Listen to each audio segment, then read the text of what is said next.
Hey guys, what's going on? Tonight is the release of Spider-Man PS4, and many of us, including me, are excited. Except I can't afford it. But did you know that back in the 70s, people had other Spider-Man related things to look forward to? And that's why today we're going to be looking at what Spider-Man was like back in the 70s.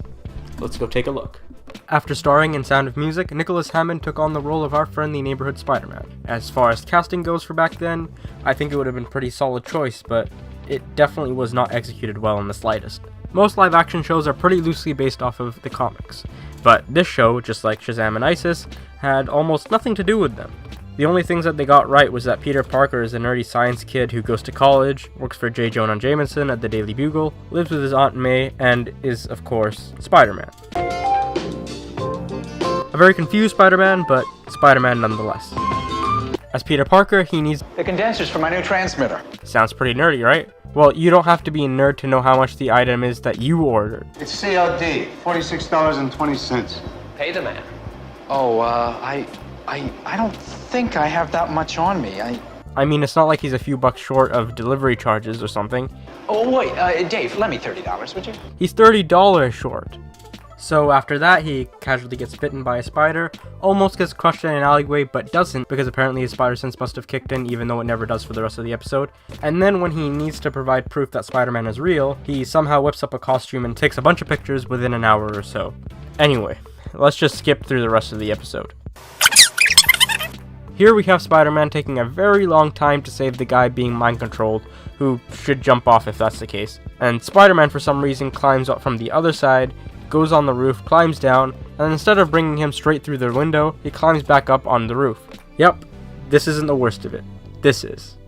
After hours of sneezing and looking for the right room, Spidey gets confronted by a bunch of mind-controlled samurais with sticks. Spidey runs away, gets cornered, jumps onto the ceiling where they can see him, but they don't do anything about it, somehow becomes a martial arts master, and shoots his, blanket over them.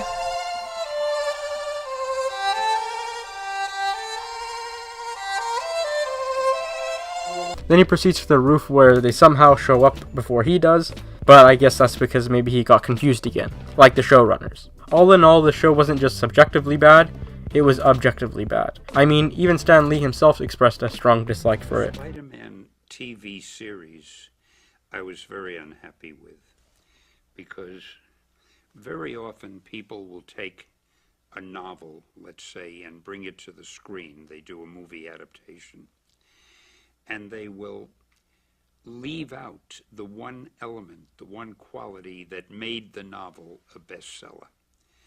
Or they do that with television. With Spider-Man, I felt that the people who did the live-action series left out the very elements that made the comic book popular. They left out the humor, they left out the human interest and playing up the personality and characterizations and personal problems. But to me, it was just a one-dimensional show.